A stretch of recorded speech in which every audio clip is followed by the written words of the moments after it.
बॉलिवूडसह अनेक चित्रपटात काम केलेली हाय प्रोफाईल अभिनेत्री झटपट पैसा मिळवण्याच्या आमिषानं वेश्या व्यवसायात गुंतल्याचं उघड झालंय।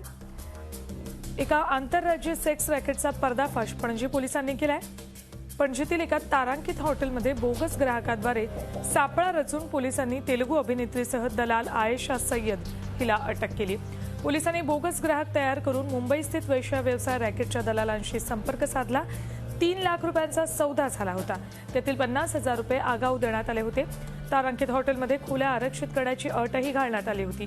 या दलालांनी आरक्षण केलेल्या खोल्यांची खातर जमा केल्यावर तसंच आगाऊ रक्कम पोहोचल्यावर तेलुगू अभिनेत्री आणि तिच्यासोबत दलाल म्हणून एका तरुणीला पाठवलं होतं। संबंधित अभिनेत्रीनं 50हून अधिक हिंदी, कन्नड तसंच तमिळ चित्रपटांमध्ये भूमिका केल्यात। हिंदीमधील दबंग 2, ओ माय गॉड या चित्रपटांचा त्यात समावेश आहे। ज्या बाईनं हे सगळं डील केलं होतं त्या बाईच्या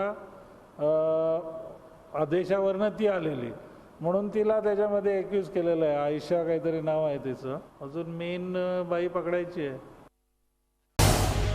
झी 24 तास रहा एक पाऊल पुढे।